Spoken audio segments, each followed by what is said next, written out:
আল্লাহ নবীকে প্রশ্ন করেছেন, ইয়া রাসূলুল্লাহ, ইয়া হাবিবাল্লাহ, আপনার 13 জন বিবিকে আপনি খেদমত গুলো বন্টন করে দিচ্ছে, কিন্তু ইয়া রাসূলুল্লাহ, ইয়া হাবিবাল্লাহ, নবী গো, আপনার দেওয়া খেদমতটা আমি নেব না। আমি যে খেদমতটা আপনার কাছে চাই, আমাকে সেই খেদমতটা দিতে হবে। জোরে কন্যা সুবহানাল্লাহ। আমার রাসূল বলে, আয়েশা, তুমি আমার কাছে কি এমন খেদমত চাও? আমার রাসূল বলে, আয়েশা রে, তোমার কোন খেদমত আমার পছন্দ, বলো না, বলো। আমার আয়েশা বলেন, ইয়া রাসূলুল্লাহ, ইয়া হাবিবাল্লাহ, নবী গো, আমি আপনার কোনো খেদমত চাই না, আমি আপনার গোসলের খেদমত চাই। জোরে কন্যা সুবহানাল্লাহ। আমার রাসূল বলে, আয়েশা, তুমি আমার কাছে গোসলের খেদমত চাও, তার কারণ কি? গোসলের খেদমত দিতে চাও, তার কারণটা কি বলো?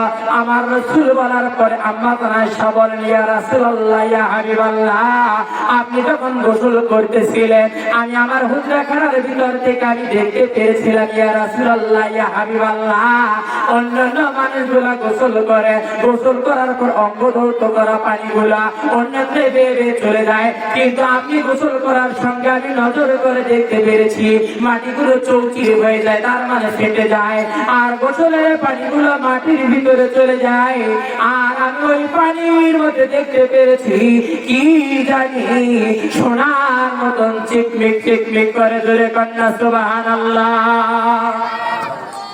আমার রাসূল বলে, আয়েশা রে, দেখে রাখো, ওই যে তুমি পানির মধ্যে দেখতে পেরেছো চিকমিক চিকমিক করে, এই আয়েশা, তুমি কি জানো এগুলো কি?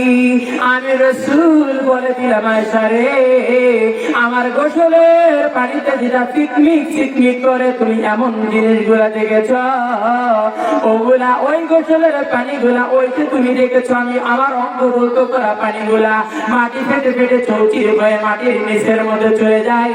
এই আয়েশা, আমার আল্লাহ আমার অঙ্গ ধৌত করা পানিগুলাকে এই মাটির নিচের মধ্যে সোনা হিসাবে রেখে দিয়েছে। ধরে কন্যা সুবহানাল্লাহ। আয়েশা, কিয়ামত পর্যন্ত যদি পৃথিবীর জমিনে যদি কোথাও স্বর্ণের অভাব হয়ে যায়, সোনার অভাব হয়ে যায়, হীরা মানিক মুক্তার অভাব হয়ে যায়, যে আয়েশা, আমি রাসূল বলে দিলাম, কিয়ামত পর্যন্ত মক্কার মদিনায় স্বর্ণের অভাব হবে না। জোরে কন্যা সুবহানাল্লাহ। আমার ভাইয়েরা, মক্কা এবং মদিনায় স্বর্ণের অভাব হবে না, কারণটা কি?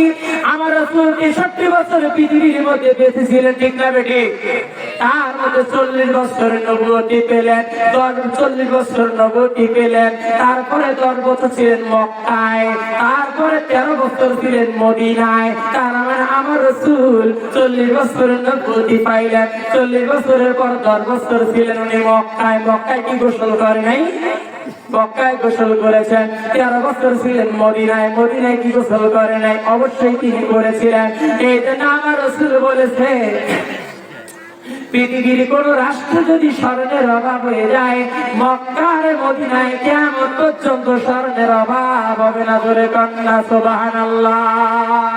এই জন্য স্বর্ণগুলো হাদিসরা কোথায় পায়? সব মক্কা মদিনার স্বর্ণ। এতগুলো স্বর্ণকাররা স্বর্ণ কোথায় পায়? পৃথিবীর কোন রাষ্ট্রের স্বর্ণ নয়, সব স্বর্ণ হলো আমার নবী দেশের স্বর্ণ। কথা বলেন ঠিক না বেটি?